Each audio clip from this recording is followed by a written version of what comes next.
good morning. In unison, good morning. In unison, good morning, Your Honor. The reason we're starting a little late this morning is we had a conference with counsel. And, for several reasons, I'm going to release the jury tomorrow so that they do not have to be here. And the reasons are, 1, that one of the jurors has a pressing family matter that, while it doesn't demand that we close the court down, it would be better if we did. Secondly, the attorneys and myself have been, I think, pushing ourselves very hard, or I've been pushing everybody very hard. Depends on how you look at it. And I think a break for everybody is in order. And there are 3 or 4 minor, by minor, I mean, I shouldn't say, minor. There are 3 or 4 issues that the attorneys and the court need to deal with before next week. They're issues that have been mentioned yesterday that we just couldn't get to. This way, we can work for what I would anticipate to be a short time tomorrow morning on those issues, and then you would have the rest of the day off. We all would have the rest of the day to do our other work. So that's what I'm going to do. The court will also be in session only 1/2 a day next Tuesday. Tuesday afternoon we are dedicating the new juvenile court facility, and the new juvenile hall in Santa Maria out on, off of California Street. And of course you're all invited. I know, I won't see you there. But that's the reason that we will not be in session Tuesday afternoon. I will stop at 11:30, at our normal 11:30 break. All right, I think that takes care of the issue of being dark tomorrow. And Mr. Jackson, you do not need to attend, unless you want to, tomorrow morning. Okay. Thank you. Are you ready to proceed? Yes, Your Honor. We'll call our next witness. We call Fritz Coleman to the stand, please. Remain standing. Raise your right hand, please. Yes, I do. Please be seated. State and spell your name for the record. Fritz Coleman, Fritzcoleman. Thank you. Mr. Coleman, good morning. Good morning. Sir, what is your current occupation? Back in the back, counsel. Is your mic on? Thank you. Yes, it is. Sir, what is your current occupation? I'm a weather forecaster at Channel 4, the local NBC station in Los Angeles. And how long have you held that position? 23 years. Prior to that, did you have other television experience? Minor television experience. That was I was in the stand-up comedy business before that, actually. Do you know Jamie Masada? Yes, I do. Do you know the business that he runs? Yes, I do. What business is that? Owner of the Laugh Factory, a comedy club in Hollywood. And tell us what the Laugh Factory is. What do they do? The Laugh Factory is a comedy nightclub that has 1 to 2 shows per night every week where a cavalcade of 5 to 6 comedians perform every night. Have you ever performed there? Yes, I have. Do they have a camp, a summer camp, that they run out of the Laugh Factory? Yes, they do. Have you ever worked with that summer camp, with the children who go there? Yes, I did. And the type of children who go there, they're from where? Underprivileged children, at-risk children. Group homes, poor families. How long has that summer camp existed? I don't know the answer to that. I think 5 or 6, 7 years maybe. All right. Did you ever have an opportunity to meet any of the children in the Arvizos family? Yes, I did. I was invited, as were many of the comedians that performed at the Laugh Factory, to be a guest teacher for one day, on one Saturday. And the Saturday that I taught there, I met all 3 of the children. Can you tell us their names? Do you recall their names? Gavin, Star, and Devellin. Were either of their parents, a mother or father, present at the time that you met them? The mother came to pick them up at the end of the day. That was my brief encounter with her. And do you remember her name? I don't know, I'm sorry to say. And did the children perform during that day? Yes, they did. Did you work with them during that day? Yes, I did. And how did you find them at that time? I found them personable and polite and charismatic And do you remember how long ago that was? I would say 1999. At some time did you learn that one of the 3 children became afflicted with cancer? Yes. Do you recall when that was, the year that was? I think it was 2000, because after my tenure as the teacher there, I lost touch with the family until a group of people just sort of began to discuss that Gavin was in Kaiser with cancer. Alright. At some point in time, did you have an occasion to visit their home, the Arvizos family home? Yes, I did, once. The Christmas after the summer when I was the instructor there, my good friend, Louise Palanker, and I decided that we would, for lack of a better term, adopt this family for Christmas. They were, to our learning, in dire financial straits. And I had 2 young sons who were 12 and 10 at the time, and wanted to seize an opportunity to do something nice for a family and sort of bring them along the process, just to help them appreciate more what they had in their own lives. So my friend Louise and I went to Best Buy, and bought several $100s worth of Christmas gifts, video game equipment, movies, and wrapped them. And then my sons and I and Louise took them down to their home in East LA, and I was in their home for a total of 20 minutes, just to drop the gifts off, and get hugs from the kids, and we were out of there. Did anybody from the Arvizos family solicit those gifts? No. Did they ask you in advance? No. Did they know in advance that you were doing this? Objection. Calls for speculation. Sustained. Did you tell them in advance that you were doing this? I don't think so. I think after we bought them we said, "May we pay you a Christmas visit?" And they knew before the precise moment we took gifts down there, but it was something we just sort of did a couple of weeks in advance and brought them into the process later. They didn't know before we shopped or anything. It was totally our idea. Alright. How did you know where they lived? My friend Louise got their address, and we just navigated our way down there. Was Gavin healthy at the time or was this prior to the? This is before the cancer, yes. And the kids were approximately how old at that time, if you recall? I would say between 8 and 11. Somewhere in that area. I'm sorry I can't be precise. Did you, in fact, go to their house and go into their apartment?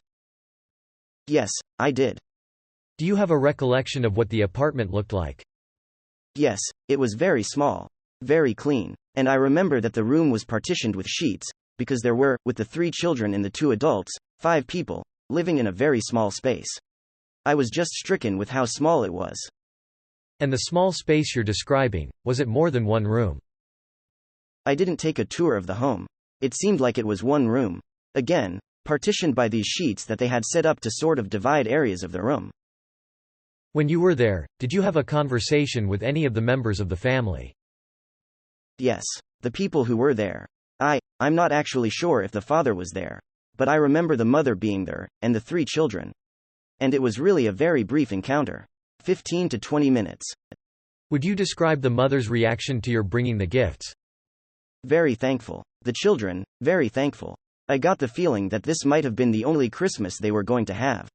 It just seemed like it was the right thing to do, and perhaps it was. It saved Christmas for them. That was my feeling. They never expressed that, but it was my feeling. And your kids came into the home as well. My children came into the home. My young son was actually afraid to get out of the car. This was not a neighborhood that he was familiar with, so he had to be coerced from the car. So my older son went in with me first, and then we went and got my younger son, who wanted to stay in the car. Alright. When was the next time that you had an opportunity to visit with any member of the Arvizos family? Do you recall? Having learned that Gavin had cancer, I don't remember which of the siblings was at the hospital, but the next time I saw him was he and his dad at the hospital. What was Gavin's condition at the time you saw him? Very ill. How did he appear to you? He appeared very drawn and pale. And this was in the darkest days of his diagnosis when they weren't sure he was going to make it. And he was very sick to his stomach, and it was very hard to watch.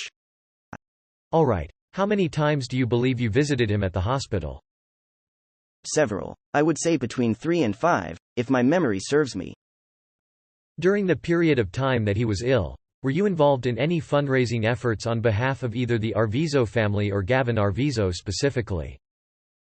Yes, I was. The Laugh Factory decided they wanted to do a fundraiser for this family.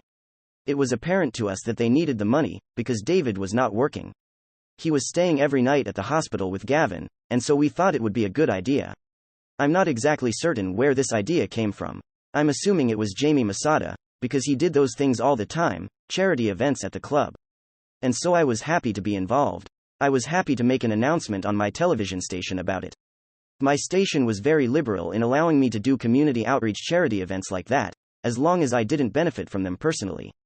And so I made an announcement inviting our viewers to come, and also made an announcement about the need for blood for Gavin. He needed transfusions at that time. And so we did this benefit, as we've done for many other people. Did Gavin's mother involve herself in any way with you in efforts to arrange solicitation for his charitable donations? Not with me, no.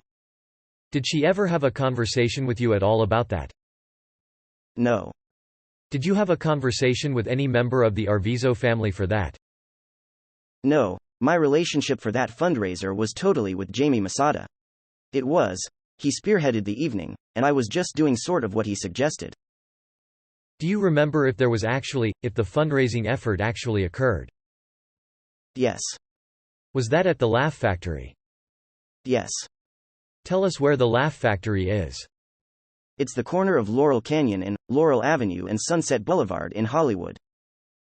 That particular event, did that take place in the evening? Yes. Do you remember approximately when it took place? It was a weekday event. If it's like his other shows, if I can remember, it was probably an 8 o'clock start, and there were 5 or 6 comics. And I was on early in the evening, because I had to go back and do the 11 o'clock news. Do you know if that was during the time that Gavin was still ill with cancer, before he went into remission? I can't be certain about that, but it seems to me like it was close to the beginning of his being ill when we were all concerned about him every day. I think it was close to the beginning, if I'm not mistaken. Was that in conjunction with the effort to get blood to him? Yes. All right. Which would suggest that he was probably still in need of it. Yes. Did you see the mother of this child, Gavin's mother, at that fundraiser at the Laugh Factory? No. Do you remember if you saw any other member of the Arvizos family? I saw David. I went in the front door upon arriving, and my recollection was that they had a table set up to the right of the entrance of the Laugh Factory where they had, I'm not sure how many people, but it seemed to be a representative of the Laugh Factory and David himself and people taking tickets, and maybe taking further donations if anyone decided to make a donation to the family over and above what the cover charge of the club was. But I couldn't tell you how many people. David was the only person, other than Gavin, that I saw there that night. All right. Were you involved in any way in the distribution of the money that was collected? No. Are you aware as to how much money was collected that night? No, check that. I heard in conversation afterwards that it was a couple $1,000s. Just in talk amongst the comics and Jamie. But it was an unofficial thing. I saw no bookwork, I saw no cash exchange hands. I wasn't involved in that at all. Could you tell if it was a fairly good turnout at the Laugh Factory? That club is always full, so it probably was a relatively full room. I couldn't tell you exactly how many audience members were there. Do you remember what other comedians were there? Well, I was at the beginning of the show, because it was a lunch break for me, and I was on my way back to do the news. I think that Chris Tucker was there. Maybe Bob Saget, some of the ongoing Laugh Factory regular comedians. But I didn't see the rest of the show, so I couldn't swear to their presence there, honestly. Do you remember any other occasion where you may have seen the mother of Gavin's mom? I saw Gavin's mom a total of 3 times in my whole experience with the family. One was when she came to pick the children up at the end of comedy camp. The other time was when we delivered the presents to her house. And the last time was my final visit to see Gavin in the hospital after his first bout. She came in toward the end of my visit there. And I hadn't seen her. I think the legend was that because David was not working and staying with Gavin, she was working all the time. So they were never at the hospital at the same time. However, my last visit, she came in at the end, and that was it. And that was a total of a half hour. Do you remember anything unusual about your conversations with her at all? No. Did she ever solicit money from you? No. Did she ever ask you to do anything on her behalf or on behalf of her family? No. Was there anything at any time inappropriate about her behavior with you? No. Thank you. I have no further questions. Mr. Mesereau. Yes, please, Your Honor. Good morning, Mr. Coleman. Good morning. My name is Thomas Mesereau and I speak for Mr. Jackson. We have not met before. Right. Never spoke on the phone. No, sir. You did talk to one of our investigators, Mr. Scott Ross, right? Right. How many times did you speak to him?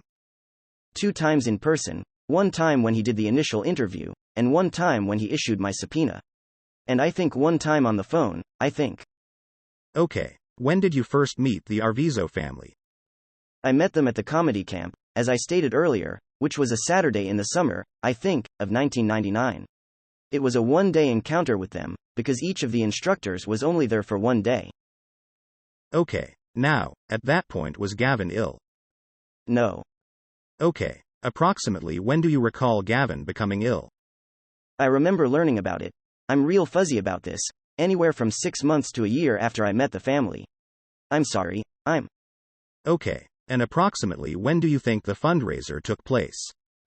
I want to say, I'll be honest with you, the timeline that we've discussed since this investigation started seems to be about October 2000. Okay. Now, at some point, did you learn the Arvizos family had obtained over $100,000 in a lawsuit with J.C. Penney? No, I hadn't. Your Honor, I'm going to object to information that would be hearsay. Move to strike. Overruled. Did you ever have a discussion with any of the Arvizos about their filing a lawsuit against J.C. Penney? No. My first knowledge that I was even mentioned in the J.C. Penney arrest was when the New York Daily News called me at the beginning of this case to ask me if I had a comment about it, and that was my first learning of that information. And what did you learn about your name being used in that case? I will object as hearsay. Sustained. Did you learn at some point that your name had come up in the J.C. Penney lawsuit? I will object as hearsay. Sustained. Do you know anything about Janet Arvizos telling the Los Angeles Police Department when she called them about David that you were going to help her? I'm going to object as hearsay and irrelevant. I have to have the complete question. Did you finish the question, Mr. Mesereau? I'm not sure. I think Mr. Zonen may have interrupted before I completed it, Your Honor. I can't tell if you completed it either. I can rephrase it, Your Honor. Mr. Coleman, did you ever authorize Janet Arvizos to tell the Los Angeles Police Department that you were going to help her in a domestic violence case against her ex-husband David? Never.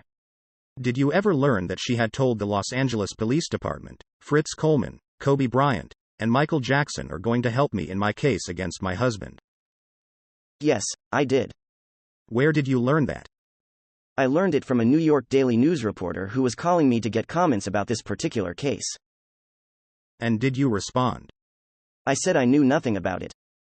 So you never had a discussion with her about that? No. You never authorized her to use your name, correct? No. Have you ever authorized Janet Arvizos to use your name in any lawsuit? No. Okay. Have you ever discussed any lawsuit with Janet Arvizos? No. Okay. Now, you indicated that you visited what was described to you as a family residence in East Los Angeles, right? Yes. And that was on Soto Street, right? Yes. Okay. And who arranged for you to visit the residence at Soto Street? My friend Louise Palanker, who was working at the Laugh Factory at the time, and was sort of my liaison with the family. She learned the address. I don't know how she learned the address. But she had the instructions, and I drove. Now, did anyone ever tell you that there was a second address in El Monte that the family used? No. Did you know anything about where their grandparents lived? No. Okay. Have you ever been to a different location in El Monte where that family has lived? No. Okay. Were you aware of any efforts by the Arvizos to obtain automobiles from other celebrities? No. Knew nothing about any attempt to obtain an automobile from Michael Jackson? I'll object as hearsay. Sustained. Were you aware of any other attempts by the Arvizos family to obtain cash from celebrities, other than the fundraiser you're talking about? I'll object as vague. Which Arvizo? I'll go through them. I'll rephrase. Were you ever aware of any attempt by Janet Arvizos to obtain cash money from any celebrity? No. Were you ever aware of David Arvizo attempting to obtain cash from any celebrity? May I say that I had heard conversation about him having done that? I don't know if it works in this case. There were some stories that he had approached George Lopez and David, and was fairly persistent about it, raising George's anger. Again, this is hearsay. I heard this third-person rumor. But there were conversations around the Laugh Factory that he, in fact, had become a problem with George Lopez. Were you ever aware of Gavin Arvizo calling Jay Leno on the phone to ask for money? No. Assumes facts not in evidence. Objection. All right. The answer is no. And next question. Okay. Did you ever hear of Janet Arvizo approaching Mr. Leno for money? Objection. Assuming facts not in evidence. Calls for hearsay. Sustained. To your knowledge, was Janet Arvizo approaching any other comedian and asking for money at the same time that you were making efforts to raise funds for the family? No. Okay. Did you have any knowledge of either? Well, let me just go one at a time. Did you have any? Let me rephrase it. I'm going to object to any question starting with, do you have knowledge, if there's no foundation that it's personal knowledge. Well. Simply hearing something from somebody else is hearsay. We have to wait till the question is completed. And you can't object in advance to all questions. Go ahead. Thank you, Your Honor.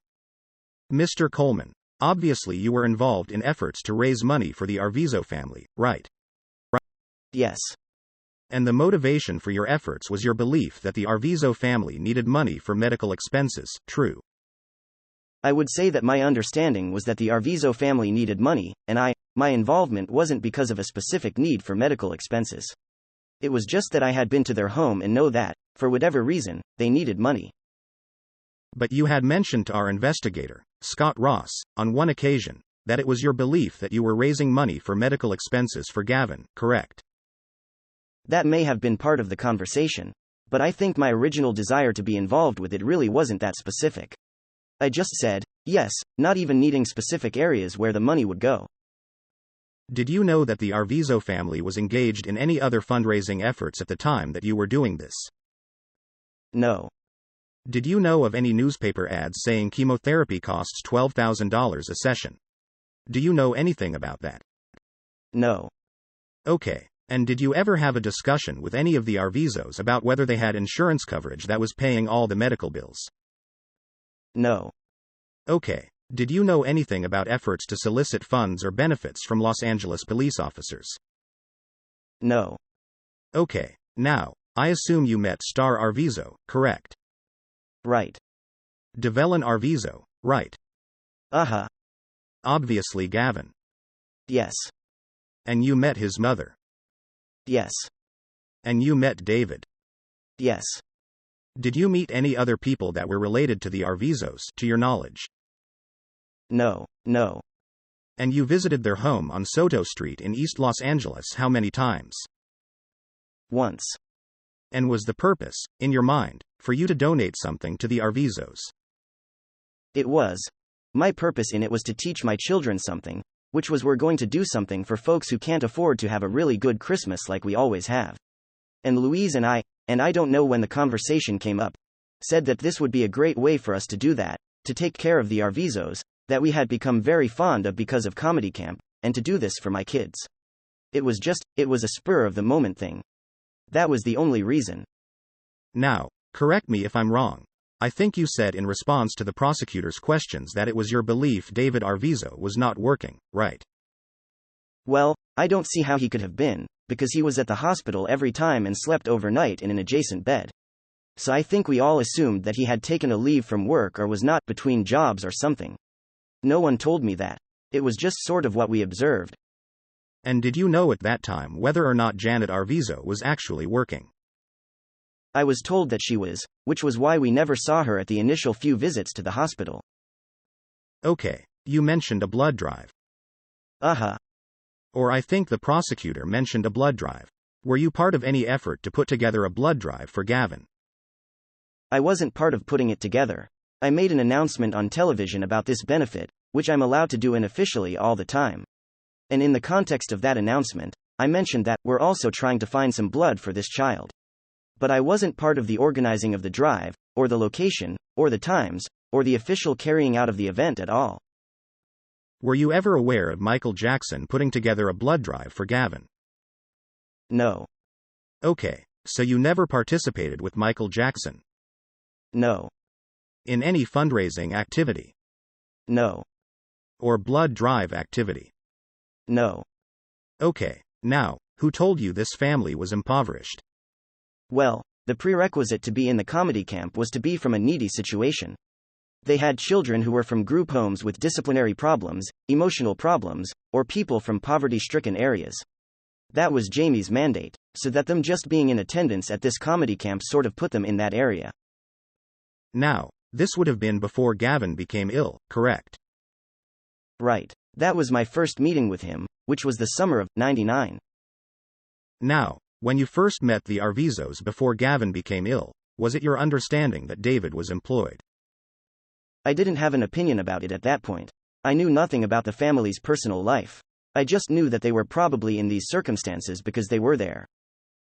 And before you, excuse me, when you first met the Arvizos, again, before Gavin became ill, was it your belief that Janet was unemployed? I didn't have that knowledge. But your assumption was they must be poor or they wouldn't be in this program, correct?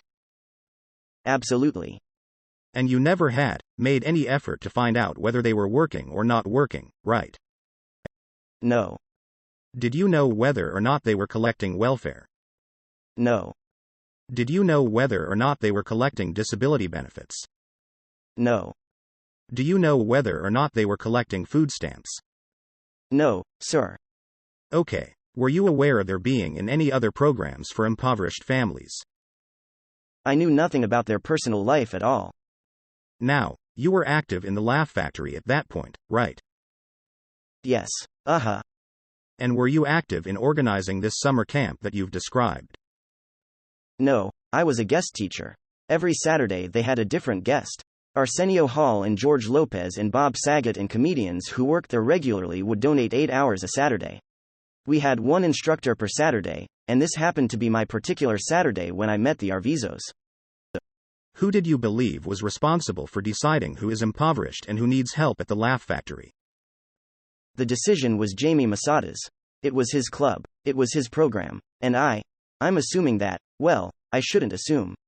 But I would gather that he worked in conjunction with social service agencies to maybe get these children funneled there. It seemed like there were people from that realm there as well. I'm not certain about that. I'm assuming that. Do you know whether or not the Arvizos approached Jamie Masada, or Jamie Masada approached the Arvizos for purposes of that summer camp? I have no knowledge of that. Okay, now, before Gavin became ill, were you aware of any efforts at the Laugh Factory to raise money for the Arvizos? No. Okay, were you aware of any other efforts anywhere else to raise money for the Arvizos? No. Okay, and who told you Gavin was ill? I don't remember precisely who it was. It may have been my friend Louise Palanker, who was sort of my liaison with the Laugh Factory on an ongoing basis. It may have been Jamie Masada. It became knowledge among the comedians down there. And was it your understanding that Louise Palanker was donating money to the Arvizos? Yes. Did you ever learn how much? Yes. I'm going to object as hearsay, unless he was personally present. As to the question and the answer that were given, the objection is overruled. Okay. Did you ever personally see Louise Palanker write out checks to the Arvizos? No. Did she ever tell you how much she had given the Arvizos? Yes. How much was that? I'll object as hearsay. Sustained. And was Louise Palanker encouraging you to give money to the Arvizos? No. Do you have any knowledge of Chris Tucker giving anything to the Arvizos? Not first-hand knowledge, but it was legend that he had been extremely generous with shoes and cash and those things. But I'm not a friend of Chris's. This was just sort of legend around the Laugh Factory at the time. He had been very generous with them. Now, was Chris Tucker a regular at the Laugh Factory, as far as you know? Yes. When he was not doing movies, he would appear there periodically. Would you see him often? No. Now, at the point in time where you met the Arvizos before Gavin became ill, how often would you see them? Never. As a matter of fact, from the time we made that donation, not the donation, the Christmas gifts, until the time when we were made aware that he was ill, I hadn't seen them, however long a period of time that was. And at the fundraiser, you were present, right? Yes. And was that on a weekend? No, it was a weekday. Okay. Was it at night? Yes. And you saw David Arvizo and Gavin Arvizo there, correct? Yes. And did you see any other Arvizo family members, to your knowledge? I think one or both of the children were there. But I just can't remember. I was in and out very quickly. And was this fundraiser advertised? Do you know? Yes. And where was the advertising taking place? I was the advertisement for at least a portion of it. I mentioned it on our news program, that we were doing this for this family, and, which I'm allowed to do. And that was my only experience with any advertising concerning this event. Do you know if any other celebrity was engaged in advertising for this fundraiser? No, I don't. Okay. Did you think you were the only one at that point? I had no opinion about that. I was just sort of reacting to what I could do, and I really didn't know. It seemed very fast. The idea was born, and a couple of days later we made the announcement, and I wasn't paying that much attention to the other aspects of it. Now, the Laugh Factory is on Sunset, not far from Fairfax, correct? Correct. And the Laugh Factory has signs out front, doesn't it? Yes. And the Laugh Factory will typically advertise what's going on that evening on those signs, right? Yes. Do you recall whether or not the Laugh Factory had a big advertisement about this fundraiser for the Arvizos? I couldn't answer that, I'm sorry. But typically that sign does change almost on a daily basis, doesn't it? Yes. And because there seem to be events at that Laugh Factory most evenings, right? Right. And how long have you known Jamie Masada? 10 years. Was it your belief that he was really in charge of putting this whole fundraiser together? Yes. And when you got there for the fundraiser, was he there? He, being Masada. Yes. To my recollection, yes. Did you see other celebrities at the fundraiser? Chris Tucker. Anyone else? No, because, again, I was sort of threading a very small needle to come and make my appearance and go back to work to do the 11 o'clock news, so I didn't stay to see who else was there. But Chris was there, because I remember him being engaged with Gavin. Now, was the fundraiser inside the Laugh Factory? Yes. And as you walked into the Laugh Factory, did you notice any way money was being contributed? As I mentioned before, as you walked in, they had a table set up to the right, adjacent to what is the normal box office. And I remember David Arvizo being either sitting or standing in back of this table. There were several people seated. They were selling tickets, and people could make donations over and above if they chose to.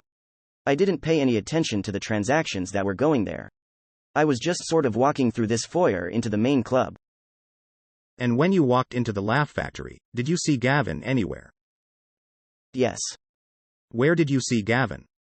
There's a balcony area upstairs where comedians waiting to go on can linger, and I was up there with Louise and Gavin and his father and Chris Tucker. Sort of all milling around. We weren't in one group, but we were all in that area. To your knowledge, were people being introduced to Gavin? Yes. And tell the jury how that happened, based on what you saw.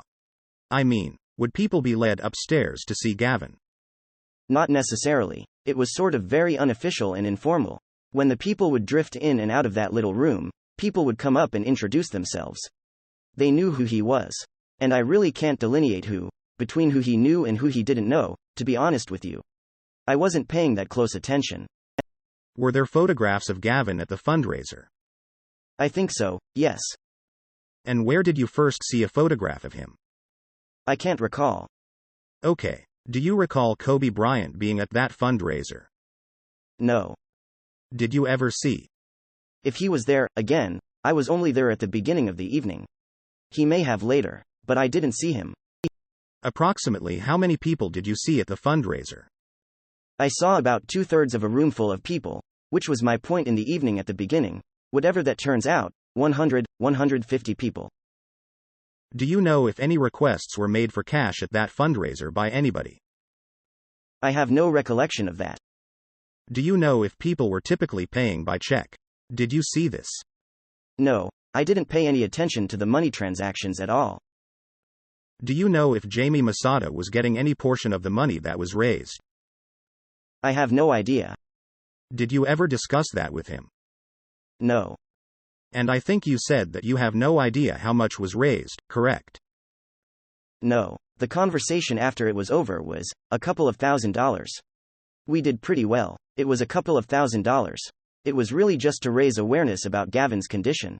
It wasn't a dollar amount that we were heading for. Did the fundraiser last a couple of hours? Typically those events do. 8 o'clock to 10 o'clock, 8 o'clock to 10:30. How did you learn a couple $1,000s was raised? Just in conversation afterward. How did we do? Well, a couple $1,000s. It wasn't bad. It wasn't a lot of money. It was very unofficial and just a matter of fact conversation about it. And are there often fundraisers at the Laugh Factory? Yes. That you're involved in? Yes. Was this any different than others you've seen? No. Jamie is very good about doing various things for the underprivileged or homeless during the holiday, feeding groups of people. He's great about that. There's things like that happening all the time down there. Do you have any knowledge how the Arvizos arrived for that fundraiser? No. Or who drove them or what car they used? No. Okay. Did you ever see the Arvizos after that fundraiser? Well, let me see. I can't remember if. No. I think that was after Gavin was out of the hospital, after it went into remission the first time, and then I didn't visit with him. I wasn't connected to the family much for his second visits when it got really bad again, so, no, I didn't. You did visit the hospital a number of times to see Gavin, right? Yes. And you did, on one of your visits, see a huge gift package from Michael Jackson, right? Yes, that was my final visit. Please describe what that basket looked like, if you can. It looked like a huge box that had a number of gifts in it. I didn't look really closely at it, but I remember Gavin beaming that it was a gift from Michael. I said, "Wow, that's phenomenal." So Gavin told you it came from Michael Jackson? Yes.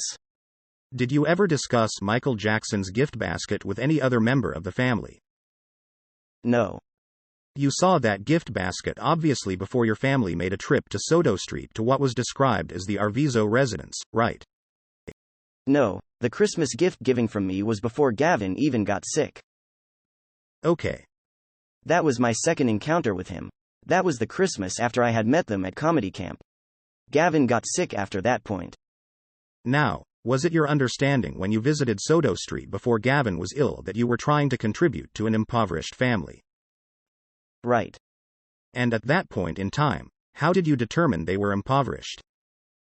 Well, they had to be impoverished to be in this comedy camp. Was that your only criterion? That was my only criterion. And then after I met the children, and I remember having a conversation during the day when I was instructing that the children had to take 3 or 4 different bus routes to get to the comedy camp that day with their mom. And so it just touched my heart, so we wanted to do something. I mean, I didn't investigate whether they were truly impoverished or not. I just had a good feeling about them. I thought they were wonderful children and wanted to do this for my kids, and so that was it. When you first met the Arvizos, you met Janet, correct? Yes. And where did you meet Janet? She came to pick them up at the end of this comedy class. Okay, so that was at the Laugh Factory. Yes. How many times have you seen Janet at the Laugh Factory, if you know? That was the only time I saw her at the Laugh Factory. Okay. And typically would you see the father with the children at the Laugh Factory, when you saw them? I only saw the family gathered once at the Laugh Factory, and that was the fundraiser. And that night David and Gavin were there, and either one or both of the siblings. I can't remember which. And I think you described this, but I'm not too sure of the details. When you first went to the Soto address? Yes. With your children? Yes. Before you ever heard Gavin was ill? Right. Were you there to contribute? I was there to give them these gifts that we had bought to try to make their Christmas. That was it. Did someone tell you they can't afford gifts for Christmas? No. You just assumed that because they were in that summer program. Yes. Okay, can I ask you what you brought them? We brought, I would say, $300 to $350 worth of gifts. We brought a Nintendo game, and some DVDs and some other games. All from Best Buy. I can't remember precisely what it was. When you say, we, is that you and Louise Palanker? Louise Palanker, right. Did anyone else provide gifts, to your knowledge? Not on this occasion. Did you ever give them any gifts after that? No. Okay, so between the first time you gave any of the Arvizos was the family visit, and you did nothing by way of fundraising until the fundraiser at the Laugh Factory.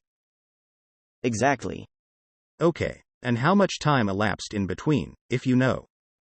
I can't be sure. It seems like, as I mentioned before, 6 months to a year. It just seems like it. It's fuzzy.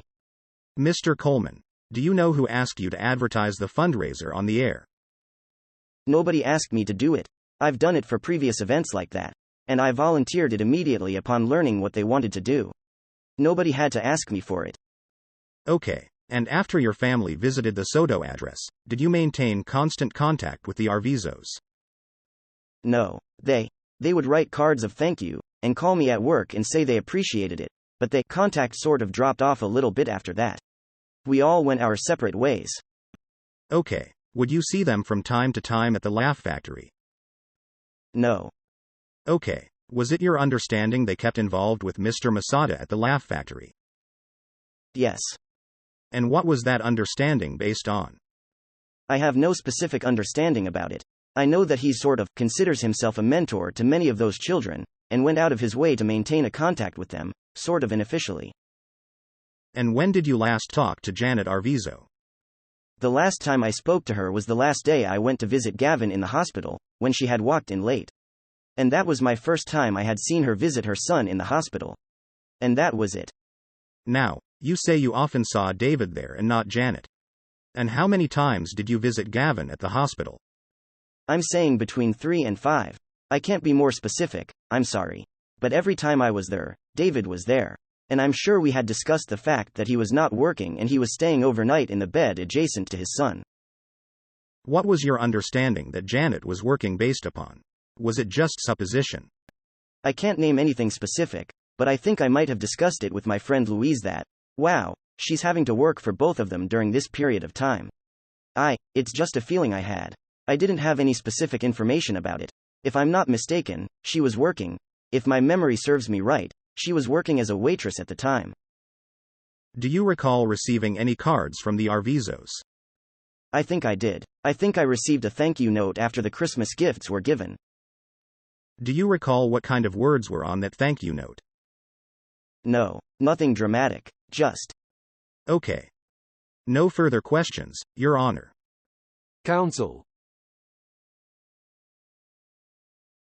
Mr. Coleman, the thank you note that you received, was there anything inappropriate written on it? No. Was there anything that caused you to sit back and be concerned? No. All right. When you went out to the house in East Los Angeles, and I say, house. It was actually a studio apartment, is that right? Right. Was there anything that you saw in this apartment that caused you to question whether or not they really were a family in need? No. All right. And you said that the room was divided up. Explain how it was divided up for us. It seemed like they partitioned off a portion of it with a sheet. A sheet had been hung. I don't know if it was to separate children's living areas. I didn't want to take a tour of it. I didn't want to make them uncomfortable with showing me what they did or didn't have in their life. So it seemed to me they had various areas partitioned off with a sheet hanging with a cord across to sort of divide a room that wasn't otherwise divided. That was my initial impression. All right. And were there beds or anything that looked like beds that you were able to see from your vantage point? I don't remember. All right. The fundraiser, as Mr. Mesereau refers to, the event that took place at the Laugh Factory, was that the only event that you were aware of that was done for Gavin? Yes, sir. Was that a fundraiser or was it for blood donations? It was both. It was both. It was to bring people down to the Laugh Factory, and to raise awareness about him needing a specific blood type. They weren't taking blood at that time. No, it was just if people were interested, they could contact the Laugh Factory, or I wasn't sure if we had asked them to contact the specific number at Kaiser or what. But it was a very unofficial, just sort of a consciousness-raising announcement more than a specific thing. Mr. Coleman, I have one last question. Are we expecting rain this weekend? Well, I should be back there trying to figure that out right now. Thank you. I have no further questions. No further questions, Your Honor. All right, thank you. You may step down. Call your next witness. Our next witness is Kiki Fournier. Come to the front of the courtroom, please. When you get to the witness stand, please remain standing. Face the clerk and raise your right hand. I do. Please be seated. State and spell your name for the record. My name is Kiki Fournier. It's Kikifournier. Thank you. Good morning, Ms. Fournier. Good morning. Have you in the past worked for Michael Jackson at Neverland Ranch? Yes. What did you do? How were you employed at Neverland Ranch? I was a housekeeper. Can you tell me the time frame that you worked for Mr. Jackson? I started in September of '91 and worked off and on till September 28, 2003. Okay. When you say, yeah, you have to speak directly into that microphone so we can hear you. Okay.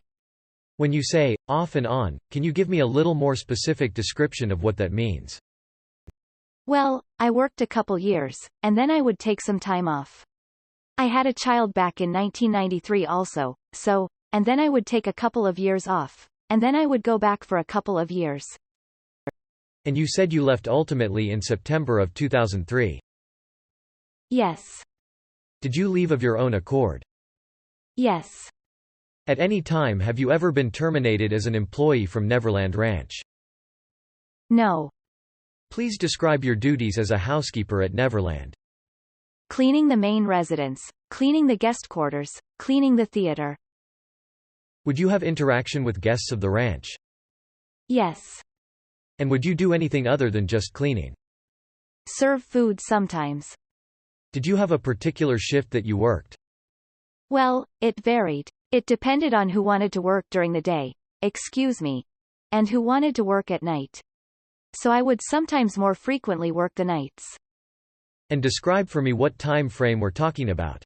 What does the night shift consist of? Basically it was, catching up on laundry and, taking care of the guests, serving them dinner. Getting them anything that they needed. But as far as the time frame, from what hours? What would your hours be for the night shift? It depended. It just depended on if there was guests or if anybody was at the house. So you would finish up work at a different hour depending on the night? Depending on what the demands were during the day. What time would you normally report for work as a night shift housekeeper? It all varied, but usually we tried to make it so that who came in later would work later. Did you ask not to have to testify in this case? Yes. Okay. And why is that? I don't want. Objection. Relevance. Goes to her credibility, Your Honor. Overruled. You may answer. I can answer. Yes, you can answer. I don't want to have anything to do with this. I just don't like being the center of attention either. All right. As an employee of Neverland, who was in charge at Neverland Ranch? Mr. Jackson. Were there certain administrators who were in charge of various functions concerning the operations at the ranch? Yes. Who were the main administrators? Joe Marcus was the ranch manager when I was there. And Jesus Salas was the house manager. And Violet Silva is the head of security. Okay. Were those three managers working during the time period of 2002 to 2003? Yes. And did they have those assignments as managers during that period of time? Yes. Do you know what Joe Marcus's job was as ranch manager? I oversee all the departments.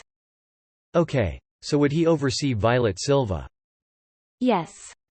And Jesus Salas, who was the house manager? Yes. Did you observe his relationship with the defendant, Mr. Jackson? Yes. Could you characterize that for me, please? Objection. Vague. I can be more specific. All right. You said you observed the relationship with Mr. Jackson. How often would you see them interacting in the course of your duties as a housekeeper? Well, not that often. I wasn't familiar when they were on the phone or when they would meet in person, but I do know that they would meet and they would speak to each other. Okay. And were you present during any of those conversations when they were interacting? I probably was, but I don't really remember. Okay. Do you know if Mr. Jackson would give Mr. Marcus directives? Yes. Okay. Did you yourself have interaction with Mr. Jackson? Yes. How often? It depended on when he was there. Okay. How often? Can you characterize how often he was there? As a percentage-wise. Yeah. And let's focus on the time period between 2002 through the time that you left in 2003. He was there a lot in the beginning of 2003. Okay. So my question was, where we started here was, did you interact with Mr. Jackson personally? Yes. In what fashion? How would that come about? I would serve him his foods. I would clean his house. I would answer the phones. And what was the level of service that was provided to Mr. Jackson at Neverland Ranch by his employees? We always tried to provide him with the best of service. If Mr. Jackson wanted something a certain way, would there be any hesitation to tell you or let you know exactly what he wanted? Objection. Leading. Overruled. You may answer. Do you want the question read back? Yes, please. Okay. Record read. He wouldn't always tell us directly. He might tell Joe or he might tell Jesus, and sometimes he would tell us. But it would be communicated to you. Yes. Have you ever seen the defendant, Mr. Jackson, fire anybody, been present? Objection. Relevance. 352. Your Honor, it's offered to show the defendant's level of influence over his own employees. All right. I'll limit it to a yes or no answer. All right. Did you ever see him fire any of his employees? I never saw him personally fire somebody. Okay. Were his employees generally aware that Mr. Jackson could fire them? Objection. Hearsay. Speculation. Vague. Relevance. No foundation. Mr. Jackson was the employer of these people. Well, you may have a couple more reasons. Laughter. I'll sustain the hearsay objection. Were you aware that you could be terminated at any given moment? Yes. Were you aware of anybody that had been fired? Was anybody fired at Neverland while you were there?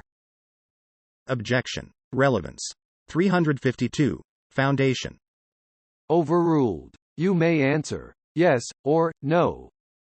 Sorry, what was the question again? Were you aware of anybody who ever got fired at Neverland? Yes.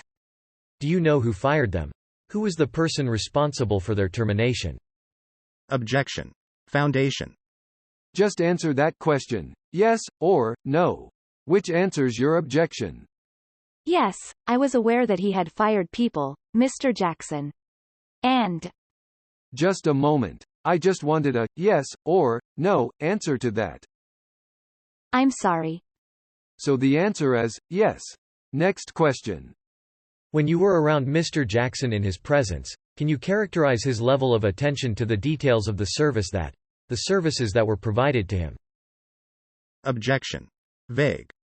I think she's qualified to answer that question. I'm going to allow you to answer. Would you like it reread? Yes, please. Okay. Record read. Mr. Jackson is a very detail-oriented person, so he did like to have his service the way he wanted it. Did you ever observe Mr. Jackson to have overnight visitors at the ranch? Yes. How often would that be provided? How often would he have overnight guests? Objection. Vague and foundation. I'll be more specific. During the period of 2002 to 2003. Yes. He had overnight guests. How often would he have overnight guests during that time frame? I can't say exactly dates, but there was a lot of guests during that time. There was people there. Would you provide services to those guests? Yes. And can you characterize the level of service that you provided the guests of Mr. Jackson? Again, we always tried to provide the best service, so we always tried to be detail-oriented in doing our work. Was Frank Tyson a guest at Neverland Ranch during that time frame? I believe so, yes. Who is Frank? Is Frank Tyson? Well, let me back up. Were you around Mr. Jackson when he was in the presence of Mr. Tyson? Yes. And when was the first time that you became aware that Mr. Tyson was a guest at Neverland Ranch? That would have been when he was rather young. Sometime around, I would say, 1991. I would guess, but I can't say for 100% sure. But he was still young. And can you characterize the nature of the relationship between Mr. Tyson and Mr. Jackson, based upon your personal observations? Objection. Vague. Overruled. You may answer. They were close friends, it would appear. Do you know if Mr. Tyson ever worked for Mr. Jackson? Yes, I believe he did. Do you know what his assignment was, or his title? I remember hearing something about an assistant, or something like that. But I never knew for sure what his title was. Why do you say that they had a close relationship? What do you base that upon?